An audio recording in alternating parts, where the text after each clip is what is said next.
Welcome in. If you're listening to this right now, I think I know exactly who you are. You're the kind of person who genuinely wants to stay informed, who cares about what is happening in the world. But you're also desperately trying not to drown in the absolute chaos of the 24/7 news cycle. Right. And honestly, who can blame you? I mean, the headlines right now are just relentless. It's completely overwhelming. It is. But that is exactly why we're here. Today's deep dive is tackling a massive stack of urgent international security reports and intelligence summaries.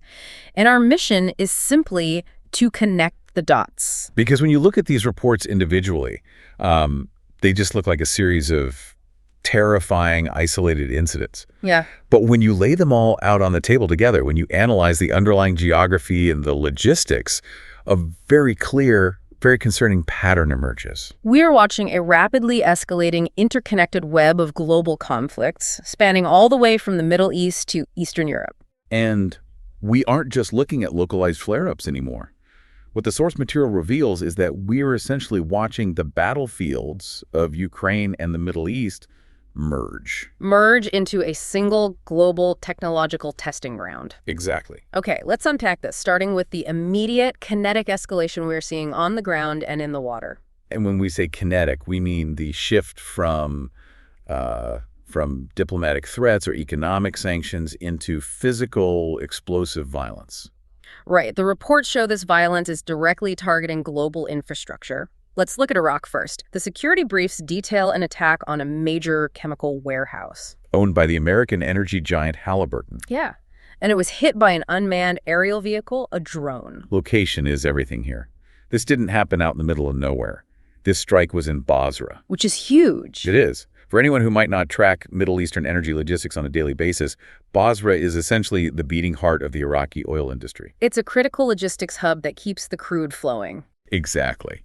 Now, thankfully, the reports indicate there are no casualties from this specific strike yet, though a massive fire did break out. But the message being sent by hitting a U.S. corporate asset in a sovereign nation's primary oil hub, it's unmistakable. It's a pure demonstration of reach. And that instability seems to be spilling right over into the most critical shipping lanes on the planet. Strait of Hormuz. Yeah, I was reading that section, and it details a really harrowing attack on commercial shipping. It wasn't a massive warship that was targeted. It was a 26-meter tugboat flying a United Arab Emirates flag. The Musab II. Right, the Musab II. And it was actively working at the time, assisting a much larger commercial container ship, the Mantap Prestige. This was not a military vessel in any capacity. Not at all. The United Kingdom Maritime Trade Operations suspects it was hit right above the waterline by a shell or a missile. The human toll here is just tragic. 4 sailors were killed and 3 others were heavily injured. Which has sparked absolute outrage from the International Maritime Organization because it highlights a terrifying vulnerability.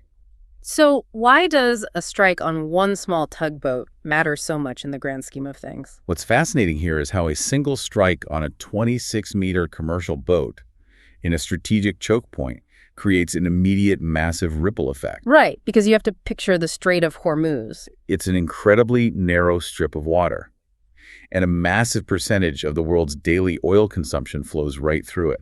So when commercial crews on civilian boats start getting killed, the calculus changes instantly for global shipping. Insurance premiums for these massive tankers skyrocket overnight. Shipping companies start rerouting their vessels around entire continents just to avoid the risk. Suddenly, a single piece of ordnance hitting a tugboat threatens to destabilize the entire global energy market, pushing up the price of everything from gasoline to groceries. It's the butterfly effect, but driven by heavy artillery. Here's where it gets really interesting: the broader military response. The sheer scale of the military operations unfolding between the U.S., Israel, and Iran right now is historically unprecedented. Now, I want to pause here and be very clear with you as we go through these next points. The sources contain some very intense political and military claims from all sides. Yeah, and we are not endorsing any of these viewpoints. Exactly. Our job is strictly to impartially report to you what is contained in these intelligence summaries so you can understand the scope of what is happening. With that context in place, the scope outlined is staggering.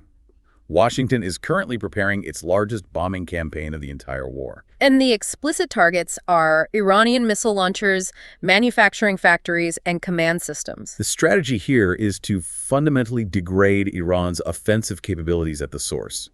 taking out the assembly lines before the weapons can even be deployed. That is happening alongside an absolutely massive campaign by Israel. The numbers provided in the intelligence briefs are honestly hard to wrap your head around. They are. The sources state Israel has flown 2,500 sorties 2,500. and dropped 6,500 bombs. Can you break down what that actually requires? Let's define a sortie first. A sortie is a single combat mission by a single aircraft. Okay. So 2,500 sorties means a plane taking off, flying into hostile airspace, executing a mission, and returning. 2,500 times. Wow. Now pause on this a second. Number 6,500 bombs. That isn't just a matter of having the weapons stockpiled. Right, you have to actually move them. It requires a logistical supply chain functioning flawlessly around the clock. You have ground crews working to exhaustion to load heavy ordnance, refuel jets, perform emergency maintenance, coordinate airspace. It represents an expenditure of military resources that is almost impossible to sustain over a long period. And the targets are highly specific, too. Yeah, the reports detail one operation where 50 Israeli jets were coordinated to hit a single target. An underground command bunker in Tehran. The one previously used by the late Supreme Leader Ali Khamenei. They dropped nearly 100 bombs on that one location. Taking out a subterranean bunker requires incredible precision. You can't just drop one massive explosive on the surface. You need bumper busters. Exactly.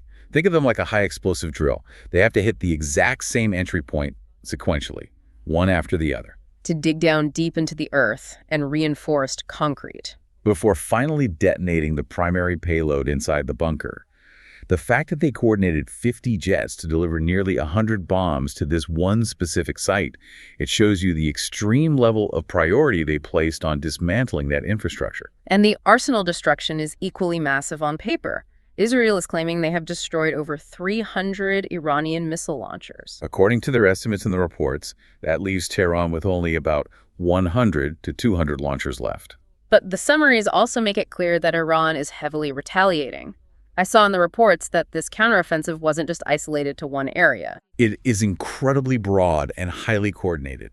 They are hitting U.S. targets across the entire region. A UAV attack on a U.S. base in Kuwait tragically killed 6 American soldiers. A military base in Bahrain was damaged. A building related to the CIA in Saudi Arabia was struck by a drone. And they took out crucial U.S. radar stations. Right, in Jordan and the UAE. Why target the radar instead of just hitting the bases directly? Those specific radar installations in Jordan actually support the advanced T-8A missile defense system. Terminal high altitude area defense. Right. It's essentially a system designed to shoot down incoming ballistic missiles out of the sky, like hitting a bullet with another bullet. But the interceptor missiles are completely blind without the radar. Exactly. Those radar installations are the eyes and the early warning system for the entire region. So blinding those sensors makes every subsequent attack that much harder for the U.S. to intercept. It's a highly strategic move by Iran to level the playing field before launching further strikes. To keep up with this incredible expenditure of munitions, the military-industrial complex is having to kick into overdrive. The sources note that Donald Trump recently held a meeting at the White House with the leaders of major defense contractors. We are talking about the executives of Boeing, Lockheed Martin, BAE Systems, and Honeywell. The stated goal was to quadruple the production of advanced weapons. Quadrupling production of advanced weaponry isn't just flipping a switch or asking a factory to run an extra shift. No, we are talking about highly complex machines that require rare earth metals, microchips, specialized engineering. To quadruple that output means building entirely new factories, securing massive new international supply chains for raw materials, hiring thousands of highly specialized workers. It signals very clearly that the U.S. anticipates this high-intensity expenditure of munitions to be the new normal for the foreseeable future. And this massive global supply chain pivot brings us to how these proxy wars are shifting and bleeding into one another. If we connect this to the bigger picture, you start to see the global alliances solidifying in real time. It's not just the Middle Eastern actors involved anymore. I want to look at the intelligence claims regarding Russia. According to U.S. intelligence claims cited in the reports, Russia is now actively providing Iran with satellite imagery. And data on the locations of U.S. ships and troop movements, which is a massive escalation. Why is Russia stepping in to provide this level of intelligence? The assessment suggests this is a deeply transactional relationship. It's direct payback. Because over the past few years, Iran supplied Russia with huge numbers of Shahed attack drones. Right. Russia has been using those exact Iranian drones extensively in their war in Ukraine, targeting power grids and cities. So now that Iran is in a high-intensity conflict, Russia is returning the favor by offering their advanced space-based surveillance capabilities To help Iran target U.S. assets. But the sources do include a pretty significant caveat from U.S. officials regarding this intelligence sharing. It might not be as devastating as it sounds on paper. While Russia might be handing over the raw satellite data, U.S. officials believe Iran's military technology might simply be too far behind Russia's to utilize it effectively. It is one thing to look at a satellite photo and know where a U.S. destroyer was located 3 hours ago. It is an entirely different, incredibly complex technological challenge to feed that data into a targeting system and guide a missile to hit a ship that is constantly moving across the ocean in real time. And because Iran's command systems have been severely degraded by the recent bombings, that raw data is much harder for them to operationalize. Exactly. And the crossover between conflicts doesn't stop with Russia. This is where the story takes a twist that really stood out in the reading. The reports indicate that Ukraine is now entering the Middle Eastern theater, Offering its own drone intercepting expertise to Gulf states. Wait, Ukraine is fighting for its own survival right now? Does it really make sense for them to divert their attention and expertise to the Gulf? At first glance, no, it seems counterintuitive. But when you look at the economics of their situation, it is driven by pure necessity. For years now, Ukraine has been on the receiving end of those exact same Iranian Shahed drones launched by Russia. They have had to learn, under fire, how to track them, how to jam their frequencies, how to shoot them down efficiently. They have arguably become the world's leading experts in counter-drone warfare. And now they are trading that hard-won expertise to the wealthy Gulf states. In exchange, Ukraine gets the advanced air defense systems and the financial support they desperately need to sustain their own war effort back home. It's incredible. You essentially have Ukraine and Russia, who are locked in their own brutal war, exporting their technological battle directly to the Middle East. The tactics developed in the skies over Kyiv are now defending airspace over the Persian Gulf. It perfectly illustrates how these are no longer isolated regional conflicts. With all these massive geopolitical maneuvers happening, we have to look at the rhetoric driving it, and more importantly, the reality on the ground. Again, keeping our neutral lens here, we are just sharing what the sources report about the political posturing. The reports quote Donald Trump demanding Iran's unconditional surrender. And he specifically defined that as Iran having literally no capacity left to fight, no personnel and no weapons remaining. That is an absolutist position, leaving no room for a negotiated ceasefire. The political pushback from Iran was immediate. The Iranian parliament speaker, Mohammad Bagher Ghalibaf, publicly rejected the demand entirely. The rhetoric got so heated internationally that White House Press Secretary Caroline Leavitt actually had to step in and clarify the statement to the press. She softened the demand slightly, stating it meant that Iran simply ceases to be a threat to the U.S., rather than a literal total annihilation of their forces. Meanwhile, U.S. Secretary of State Marco Rubio is predicting that this intense phase of the war is going to last for several more weeks. Which means weeks of more bombing, more drone strikes, and more destruction on a scale we just discussed. So what does this all mean? When we strip away the political definitions of surrender and the sterile talk of tactical objectives and sorties, we are left with the grim reality of civilian life caught in the crossfire. And the data provided in the sources from the World Health Organization and UNICEF requires us to pause and really look at the human toll. it grounds the entire conversation. It is very easy to get lost in the abstraction of military logistics, but the human cost is staggering. According to the reports, 100,000 people have fled Tehran in panic. There are already 1,000 people dead in Iran. And tragically, UNICEF reports that 192 children have been killed in the conflict so far. Many of those victims were schoolgirls whose schools were hit during the strikes. The destruction of civilian infrastructure is profound. The World Health Organization confirms that at least 13 medical facilities in Iran and one in Lebanon have been attacked. Under international humanitarian law, hospitals are supposed to be protected spaces. We have to consider what the collapse of medical infrastructure actually means for a population. When hospitals are destroyed, the death toll from secondary causes often eclipses the initial casualties from the bombings. People die from a lack of basic trauma treatment, from preventable infections spreading in makeshift camps, and from the disruption of care for chronic illnesses. It is a sobering reality. And this massive toll on civilians isn't just changing the physical landscape in the Middle East. The economic shockwaves of this instability are literally fracturing political alliances thousands of miles away in Europe. Let's look at what the sources say is happening right now between Ukraine and Hungary, because it highlights how economic warfare can be just as potent as kinetic strikes. The intelligence summaries detail a major political crisis within the European Union. Hungary is currently using its veto power to block a crucial €90 billion EU emergency loan destined for Ukraine. 90 billion euros. That is an absolute lifeline for Ukraine's economy. Without that funding, their ability to sustain their government services and their military operations is severely threatened. And again, keeping strict impartiality as we report the rhetoric. The sources state that Ukrainian President Zelensky was so frustrated by this bureaucratic blockade that he implied he might send the military to talk to the person responsible for holding up the funds. Hungary did not view that as off-the-cuff political venting. Not at all. They interpreted that statement as a direct, literal assassination threat against their prime minister, Viktor Orban. The diplomatic fallout was immediate and severe. Orban responded with a hardline stance.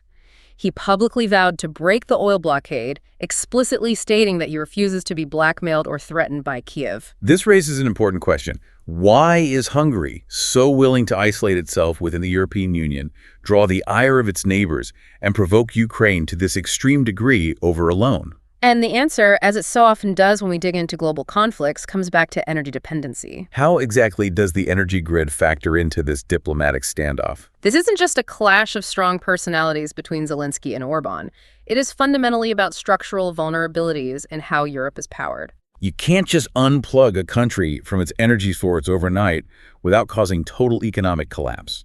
Both Hungary and Slovakia are heavily dependent on Russian energy. The pipeline oil that flows from Russia, which ironically often travels right through Ukrainian territory to get to Europe, is the lifeblood of their domestic economies. It powers their factories, heats their homes, fuels their transportation.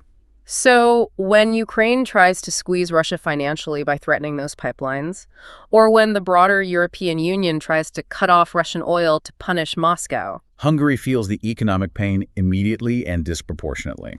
the economic pressures are fracturing European unity. Hungary is essentially stating that they cannot and will not sacrifice their domestic economy, risk skyrocketing fuel prices, and compromise their energy security just to fund Ukraine's war effort. It is a stark reminder that international alliances are incredibly fragile when the lights threaten to go out at home. Modern warfare isn't just fought with bunker busters. It's fought by weaponizing energy dependency and utilizing bureaucratic vetoes within unions like the EU. It really ties everything we've talked about today together in a very unsettling way. We started in the oil hubs of Basra and the vulnerable commercial shipping lanes of Hormuz. We moved through the massive military-industrial complex, churning out thousands of bombs for the Middle East. We looked at how Russian satellite data and Ukrainian drone tactics are bleeding into the Gulf, creating a global feedback loop. And we finished with European unity fracturing over the flow of Russian oil pipelines. It is a fundamental, real-time rewiring of global alliances. The dots are undeniably connected.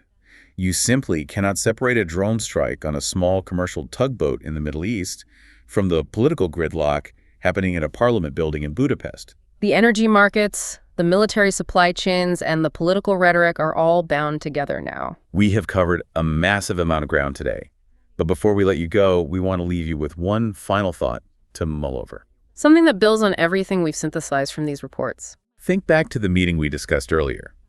Donald Trump sitting down with the executives of Boeing, Lockheed Martin, BAE Systems, and Honeywell with the explicit goal of quadrupling the production of advanced weapons. Building those factories and supply chains requires a long-term commitment of capital and resources. With global defense contractors ramping up to meet the demands of these merging, seemingly endless conflicts, are we witnessing the permanent militarization of the global economy? Could war and the perpetual preparation for war, rather than consumer technology or green energy, become the primary driver of industrial growth and technological innovation for the next decade? It is a heavy question. But it's one we all need to be actively thinking about as these massive supply chains pivot from peacetime commerce to wartime production. Thank you so much for joining us for this deep dive. We know it's a lot of intense, heavy information to process. But your desire to truly understand the mechanics of the world, rather than just reacting to the headlines, is what makes this exploration worthwhile.